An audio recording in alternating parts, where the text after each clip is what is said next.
करते हैं news articles जो यूपीएससी प्रीलिम्स और मेंस के लिए हमें ज़रूरी होंगे। हिंदू और इंडियन एक्सप्रेस से हम ये आर्टिकल्स लेते हैं। सबसे पहले हम बात करते हैं प्ली बार्गेनिंग के बारे में। तो प्ली बार्गेनिंग क्या होता है? एक व्यक्ति होता है जिस पे कुछ जुल्म होता है, तो उसे हम विक्टिम कहते हैं।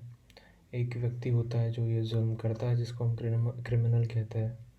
एक कोर्ट होती है और ये बीच में एक प्रोसिक्यूटर होता है जो केस लड़ता है। तो अभी ये एक टिपिकल सिस्टम होती है। फिर जो आपकी जुडिशरी है वो न्याय करती है और जो प्रोविज़न होता है उसके अकॉर्डिंगली इस क्रिमिनल को गिल्टी प्रूव किया जाता है और उसको सज़ा दी जाती है। बट प्ली बार्गेनिंग ये ऐसे सिस्टम है कि जैसे ये क्रिमिनल है तो ये ऑफेंस एक्सेप्ट कर लेता है कि हाँ, मैंने कोई गलती की है। फिर जो विक्टिम, प्रोसिक्यूटर और जो कोर्ट है, ये सब लोग मिलके डिसाइड करते हैं कि जो सज़ा मंजूर की गई है इस क्राइम के लिए उसे थोड़ा कम किया जाए, उसका फॉर्मेट चेंज किया जाए, या इस तरीके से ये बार्गेनिंग होती है कि किस की यू नो जो सज़ा है उसको किस तरीके से दी जाए। तो ये इंट्रोड्यूस किया गया था 2016 में सीआरपीसी में, क्रिमिनल प्रोसीडिंग कोड इसमें इंट्रोड्यूस किया गया था। यूएसए में सबसे ज़्यादा तरीके में ये यूज़ किया जाता है। हमें यहाँ ये समझना है कि अगर किसी भी क्राइम के लिए अगर डेथ सेंटेंस हो, लाइफ सेंटेंस हो या प्रिजन अबव 7 ईयर्स हो, तो इसमें प्ली बार्गेनिंग नहीं होती है। Civil as well as criminal दोनों ऑफेंसेस के लिए ये होता है। प्री ट्रायल नेगोशिएशन भी किया जा सकता है दोनों पार्टियों के बीच में। तो अब इसका बेनिफिट क्या है? जस्टिस मालिमत कमेटी ने कुछ इसके बेनिफिट्स बताए हैं। सबसे पहले तो स्पीडी ट्रायल्स, केस फटाफट सॉल्व किए जा सकते हैं, कॉस्ट सेविंग, टाइम बचता है। तो ऑब्वियसली जो पैसा है जो दोनों पार्टीज़ के बीच लगने वाला है, उनका ट्रैवलिंग वगैरह, ये सब जुडिशरी का पैसा वो सब बच जाता है। रिड्यूस एंग्जाइटी, जब एक केस चलता है तो दोनों पार्टियों में काफ़ी एंग्जाइटी लगी होती है कि भाई केस का रिज़ल्ट क्या आएगा, कैसे आएगा। और काफ़ी टाइम दोनों पार्टी इंडिपेंडेंट होती है जो जो भी डिसीजन आता है। तो यहाँ पे एंग्जाइटी थोड़ी कम की जा सकती है, क्योंकि यहाँ पे आप जैसे देख सकते हैं सभी पार्टियाँ एक टेबल पे होती है। ठीक है, कन्विक्शन रेट इंक्रीज़ होता है। कैसे? जैसे एक क्रिमिनल है वो अपना जुर्म कबूल कर लेता है तो फटाफट नतीजा लग जाता है, कन्विक्शन रेट बढ़ता है, वरना वही तारीख पे तारीख चलती रहती है। अंडर ट्रायल रिड्यूस होता है। अगर केस एक्सेप्ट कर लिया तो फिर फटाफट सज़ा हो जाती है, या जो भी है वो फटाफट रिज़ल्ट आ जाता है। अंडर ट्रायल जो होता है, जिनका रिज़ल्ट लगना बाकी होता है, इस तरीके के लोग वो कम हो जाते हैं। तो उससे ऑब्वियसली जेल में जो ओवर क्राउडिंग की समस्या है, जो अभी कोरोना में हमें काफ़ी सामने देखने को मिली है, वो कम हो जाती है। और जो भी ऑफेंडर्स है जिन्होंने गलती भी की हुई है, तो उनको एक एक सेंस ऑफ गिल्ट होता है, एक सेंस ऑफ उनको रियलाइजेशन आता है और वो अपनी ज़िंदगी की फ्रेश से शुरुआत कर सकते हैं। दूसरा आर्टिकल हम देखते हैं, ये बेसिकली एक पॉलिटिकल आर्टिकल है, बट कुछ पॉइंट हमें यहाँ पे सीखने चाहिए कि अगर अगर हमें कोई प्रेशर ग्रुप या किसी पॉलिटिकल पार्टी के बारे में अगर क्वेश्चन पूछा जाता है, या कोई भी अगर रिलेटेड अगर क्वेश्चन आता है, तो वहाँ पे हम ये कोट कर सकते हैं कि कोई भी पॉलिटिकल पार्टी हो तो सबसे पहले उसमें एक डेमोक्रेटिक इंटरनल डेमोक्रेसी भी ज़रूरी है। ठीक है, एक स्ट्रॉन्ग लीडरशिप की ज़रूरत है, और जो रीजनल लीडरशिप है उनको एक चांस देने की ज़रूरत है। डायरेक्शन होना बहुत इम्पोर्टेंट है। डायरेक्शन लेस हम काम नहीं कर सकते हैं। ठीक है, लीडरशिप क्राइसिस इससे सॉल्व किए जा सकते हैं। ठीक है, और एक स्ट्रॉन्ग डेमोक्रेसी बनाई जा सकती है। अगर पार्टियों में इंटरनल डेमोक्रेसी होंगी तभी वो एक्सटर्नल डेमोक्रेसी अच्छे से प्रमोट कर सकते हैं। अगला आर्टिकल ईरान और चाइना के बीच में है, ये हम 2-3 बार डिस्कस कर चुके हैं। अब देखते हैं कुछ नया इसमें क्या हमें आता है कि एक प्रपोज डील है $400 बिलियन की, $400 बिलियन की ये डील ईरान और चाइना में साइन होने की चर्चा है। तो ये डील बहुत ही मल्टी फेसेटेड है। यहाँ पे आप ट्रेड से लेके तो मिलिट्री हर कुछ चीज़ का सपोर्ट चाइना ने दिया हुआ है ईरान को। तो इस तरीके से इन्फ्लुएंस कर रहा है चाइना, ठीक है। और चाइना ईरान में जो अभी टाइज बढ़ रही है उसका रीज़न ये भी है कि अमेरिकन सैंक्शंस 2018 में, जैसे अमेरिका ने वापस जो उनके ईरान न्यूक्लियर डील से मूव ऑन हुए थे, सैंक्शंस लगा दी उसके बाद में अमेरिकन सैंक्शंस, उसके बाद में यूरोप भी कोऑपरेट नहीं कर रहा है ट्रम्प के प्रेशर के अंडर। मॉस्को सपोर्ट कर रहा है, बट मॉस्को की इतनी इकोनॉमिक कैपेबिलिटी नहीं है कि वो चाइना के टक्कर में सपोर्ट कर पाए, ठीक है। चाइना को फ़ायदा, सबसे बड़ा फ़ायदा जो मिलने वाला है वो ऑयल से, ऑयल का सबसे बड़ा फ़ायदा मिलेगा। अभी ईरान में देखिए, ईरान में वैसे भी चाइनीज़ जो लोग हैं उनको ज़्यादा प्रेफर नहीं किया जाता है, ज़ेनोफोबिया ईरान में है। और वैसे इंडियन लोगों को काफ़ी ज़्यादा पसंद किया जाता है, सॉफ्ट डिप्लोमेसी हम वहाँ पे हमेशा करते रहते हैं। और देखिए अभी ये एक इसमें और एक पॉइंट बताया जाता है कि अगर ईरान और चाइना के अगर टाइज अगर बढ़ते हैं तो ऑब्वियसली कन्फ्रंटेशन विद यूएस बढ़ेगा ही, और जो ऑलरेडी प्रॉब्लम चल रहा है ईरान और यूएसए में वो और बढ़ने की यहाँ पे प्रोबेबिलिटी है। तो अगर आईआर में कुछ अगर क्वेश्चन आ गया तो ईयर ऑफ गोल्ड, तो ये एक न्यूज़ आई थी कि प्रिंसिपल सेक्रेटरी जो थे केरला गवर्नमेंट के, तो उनका नाम आया था गोल्ड स्मगलिंग में। तो यहाँ पे एक पॉइंट इस तरीके से रखा जाता है कि एक मार्जिनलाइजेशन ऑफ पॉलिटिकल मशीनरी नहीं होनी चाहिए। मतलब जो पॉलिटिकल जो भी एग्जीक्यूटिव्स है, पॉलिटिकल जो भी रिप्रेजेंटेटिव्स हैं, उनका मार्जिनलाइजेशन नहीं होना चाहिए और कुछ ब्यूरोक्रेट्स के हाथ में पावर नहीं होनी चाहिए। एक बैलेंस होना चाहिए ब्यूरोक्रेसी और पॉलिटिकल ऑर्गेनाइजेशन में, दोनों एक दूसरे के प्रति अकाउंटेबल होने चाहिए। बस ये एक ही टेक अवे है। ब्यूरोक्रेसी रिलेटेड अगर कुछ क्वेश्चन आता है, एथिक्स के रिलेटेड अगर कुछ क्वेश्चन आता है, तो आप ये केस बस एक कोट आप कर सकते हो, ठीक है। दूसरा, आइसोलेटिंग द डिज़ास्टर एक्सप्रेस का यह आर्टिकल है। सुधा भारद्वाज जी के बारे में यहाँ पे बताया गया है, जिनको बेल नहीं मिल पाई है अभी। तो आर्टिकल का यहाँ पे इस तरीके से कहना है कि यूएपीए के अंडर उनका उनको अरेस्ट की गई हुई है, और इस तरीके के डॉक्यूमेंट्स पर भरोसा किया गया है जो वैसे इनएडमिसिबल होते हैं एज एन एविडेंस ट्रायल के दौरान। मतलब अगर ट्रायल चल रहा है और कुछ एविडेंस है तो उस सिचुएशन में वो जो प्रूफ है वो एक्सेप्ट नहीं किए जाएंगे। बट यूएपीए के अंडर उन्हें बेल डिनाई करने के लिए उन सबूतों को एक्सेप्ट कर लिया गया है, ठीक है। तो इसे एक वटाली केस ऐसा नाम दिया गया है।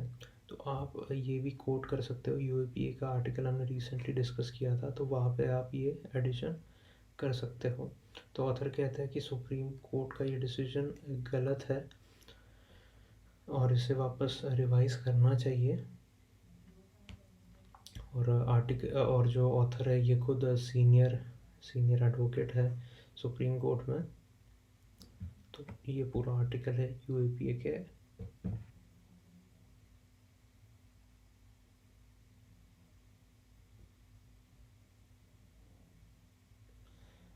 गाइस अगला आर्टिकल पिंसर एंड लद्दाख।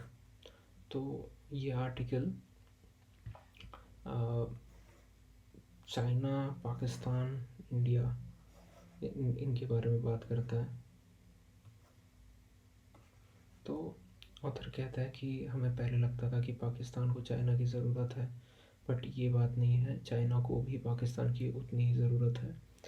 किस लिए ज़रूरत है? बेसिकली जो चाइना की Indian ocean strategy, Indian ocean में उसको अपना नाम बनाना है, उसके लिए ये जो चाइना का एक प्रोजेक्ट है CPEC, जो आता है OBOR के under, one belt one road policy China की, उसके अंडर जो आता है, ये काफ़ी इम्पोर्टेंट चाइना की इन्वेस्टमेंट है इंडियन ओशन पे अपना दबदबा बनाने के लिए।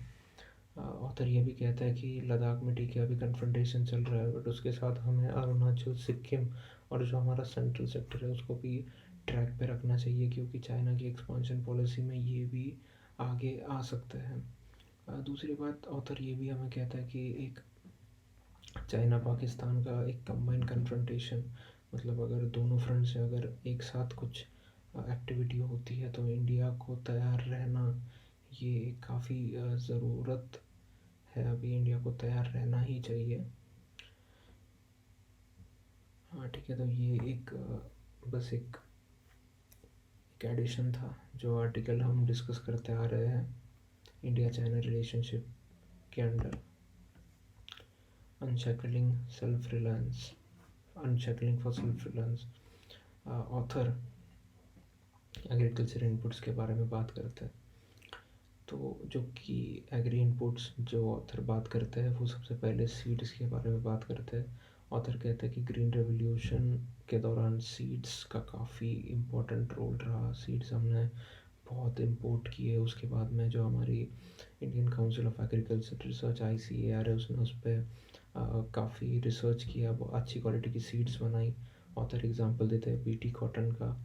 तो ओवरऑल हम सीड्स जो है एक्सपोर्ट करने लग गए, हम इम्पोर्टर से एक्सपोर्टर बन गए और काफ़ी अच्छी हमने प्रोग्रेस की। बट हुआ यूँ कि अभी 2014 से गवर्नमेंट की पॉलिसीज़ काफ़ी चेंज हो गई, और जो ये सीड कंपनीज़ थी उन पे काफ़ी हम लोग ट्रेड फीस लगाने लग गए, जिसके वजह से उन्होंने नई सीड वैरायटीज़ मार्केट में लाना बंद कर दिया। और उसके वजह से अभी हम हमारा इंपोर्ट काफ़ी घट गया है, और हम 2002-3 इतना पीछे चले गए हैं अभी। दूसरी बात, फर्टिलाइज़र के बारे में बात करते हैं ऑथर। ऑथर कहते हैं कि अभी हम फ़िलहाल नेट इम्पोर्टर हैं। ऑथर कहते हैं कि जो फॉस्फेट और पोटैश है वो तो अभी हमारे हाथ में नहीं है, वो तो अभी हमें इम्पोर्ट ही करना है। बट जो यूरिया है, यूरिया को हम इंटरनली मैन्युफैक्चर कर सकते हैं। इसके लिए ऑथर कहते हैं कि प्राइवेट जो सेक्टर है उसको थोड़ा फ्री हैंड देने की अभी हमें ज़रूरत है। और अभी फ़िलहाल गवर्नमेंट जो है काफ़ी पब्लिक सेक्टर इंटरप्राइज में ही अपना पैसा लगा रही है। अभी 5 नए PSU बनने हैं यूरिया प्रोडक्शन के लिए, बट ऑथर कहते हैं कि प्राइवेट सेक्टर को एक खुला हाथ देना चाहिए, और पर हेक्टर बेसिस पे हमें जो फार्मर्स हैं उनको वन टाइम सब्सिडी देके निकल जाना चाहिए, और फर्टिलाइज़र के प्राइसेस हमको फ्री कर देना चाहिए। मतलब अगर किसी फार्मर की इतना इतना सपोज़ 2 हेक्टर ज़मीन है, तो हर एग्रीकल्चर सीज़न के हिसाब से उसको 2 हेक्टर के हिसाब से उसको आप फर्टिलाइज़र दे दो, और जो रेगुलेशन आप फर्टिलाइज़र प्राइसेस पे डालते हो वो फ्री अप कर दो। दूसरा, ऑथर ट्रैक्टर्स के बारे में बात करते हैं। इंडिया लार्जेस्ट मैन्युफैक्चर है, और अभी ऊबराइजेशन भी हमें प्रमोट करना चाहिए ट्रैक्टर का। ऊबराइजेशन मतलब ये काफ़ी अच्छा वर्ड है, आप आंसर्स में कोट कर सकते हो। ऊबराइजेशन मतलब जिस तरीके से ओला उबर ऐप होती है, रेंटिंग, ट्रैक्टर्स की रेंटिंग हमें प्रमोट करनी चाहिए, कि जब किसी फार्मर को ज़रूरत नहीं है ट्रैक्टर की, वो अपनी ट्रैक्टर रेंट पे भी दूसरे को दे सकता है।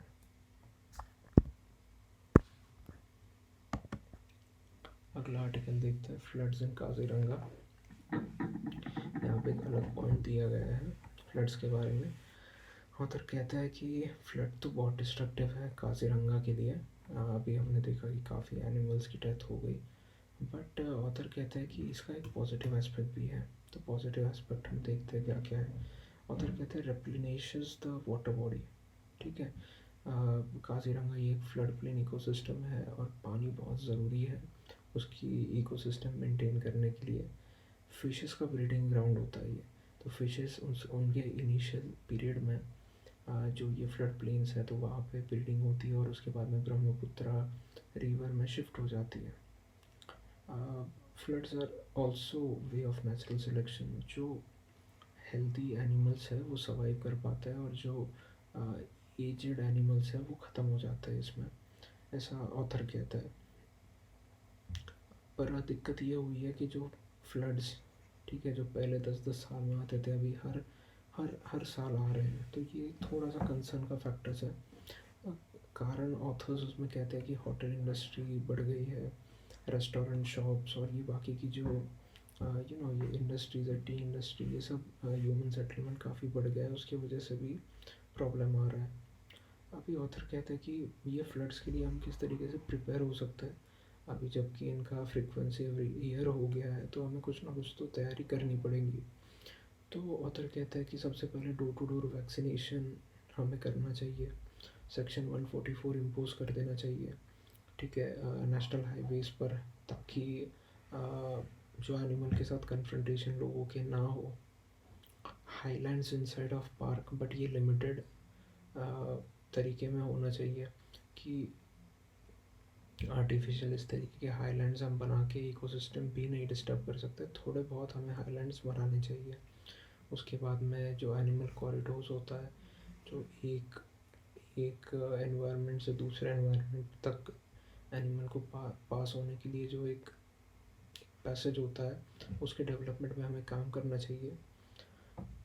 और ऑथर ये भी एक सजेशन देते हैं कि खरबी हिल, ठीक है, जो एक नेचुरल हाईलैंड है, उसका उसका उसका डेवलपमेंट में हमें थोड़ा और काम करना चाहिए। अगला ये हम आर्टिकल देखते हैं मलाबार। तो मलाबार एक्सरसाइज सबसे पहले तो हमें पता होना चाहिए कि मलाबार एक्सरसाइज होती है इंडिया यूएस से जापान के बीच में। अभी न्यूज़ में इसलिए है कि ऑस्ट्रेलिया भी पार्टिसिपेट करना चाहता है। ऑस्ट्रेलिया कहते हैं कि हमें भी पार्टिसिपेट आप करने दीजिए, बट इंडिया हेजिटेंट है। क्यों हेजिटेंट है? चाइना का अपोजिशन है।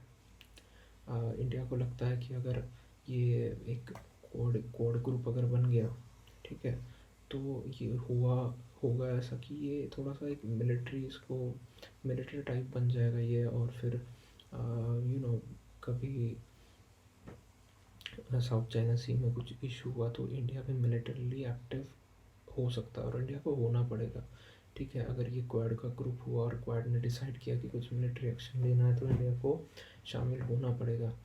और ऑब्वियसली जो अभी अपने बॉर्डर इशूज चल रहे हैं वो और इंटेंसिफाई हो सकते हैं इस एक्शन की वजह से। एक फ़ायदा इसमें ये होगा कि हमें जो एंटी सबमरीन वॉरफेयर टेक्नोलॉजी है, जो अभी फ़िलहाल इंडिया के पास नहीं है, वो क्वाड बनने के बाद शायद इंडिया के पास आ सकती है। तो चाइना की जो सबमरीन एक्टिविटीज़ है उनको कंटेन करने के लिए ये एक काफ़ी अच्छी चीज़ होगी। तो प्रीलिम्स के लिए ये फैक्ट्स है कुछ। हम देखते हैं विटामिन डी। तो विटामिन डी बॉडी कैसे प्रोड्यूस करती है? सनलाइट स्किन पे पड़ता है, कैल्सिडियोल लीवर में बनता है, और कैल्सिटेरॉल ये किडनी में बनता है। फंक्शन इसके आप यहाँ पे देख सकते हो। इम्यून सिस्टम काफ़ी important, cell growth, cell differentiation, cell death, ये भी आप ये वर्ड यहाँ पे याद रखना। ऑप्टोसिस, सेल डेथ इसको बोलते हैं। तो ये सब फंक्शंस में विटामिन डी काफ़ी काम करता है, काफ़ी इफ़ेक्टिव है। और ये अभी न्यूज़ में इसलिए आया था, ये कोरोना के कंडीशन में अगर विटामिन डी की डेफिशिएंसी है तो वो थोड़ा सा रिस्की हो सकता है, ठीक है। और इसका फंक्शन मतलब ये कैल्शियम बोन में डेवलप करने को मदद करता है, ये एक प्रोटेक्टिंग सेल मेम्ब्रेन बनाने में मदद करता है। तो ये आप याद रखिएगा। सिर्फ मेन लिवर में कैल्सिडॉल और किडनी में कैल्सिटेरॉल, ठीक है, ये याद रखिए आप। सोलर ऑर्बिटर, ये सोलर ऑर्बिटर क्या है? यूरोपियन स्पेस एजेंसी का ये सैटेलाइट है। क्या करता है? सन के फ़ोटो खींचता है, अब यहाँ पे रिलेटेड टॉपिक सोलार फ्लेयर क्या होता है? Explosion of magnetic energy in sun's atmosphere. ये आप याद रखिए, ये सनस्पॉट्स के अराउंड में होते हैं सोलार फ्लेयर। कोरोना ये क्या होता है? Outermost layer of sun's atmosphere. ठीक है। दूसरा, मैपिंग के लिहाज से हम ये देख लेते हैं, मागुरी मोटापंग वेटलैंड। तो ये वेटलैंड कहाँ पे आता है? ये आता है इस एरिया में, नॉर्थ ऑफ आसाम। तो यहाँ पे ये कहाँ आ सकता है आपको कहीं पे मैपिंग आप मैच द फॉलोइंग वगैरह में। तो यहाँ पे मेजर नेशनल पार्क है एक, दिब्रू सैखोवा नेशनल पार्क, और ये मकुरी मोतापुंग वेटलैंड। ठीक है। तो इसका नाम ये आता है मगूर से। मगूर क्या है? ये एक लोकल कैटफिश है। और दूसरा इम्पोर्टेंस इसका, important bird and biodiversity area. ठीक है। एक और आया था कुरमा ऐप क्या है? तो ये टर्टल्स की सुरक्षा करने के लिए ये ऐप है। बस आप इतना ही याद रखिए, इतना ही हमें पूछा जा सकता है। तो आज के आर्टिकल में इतना ही। Thank you.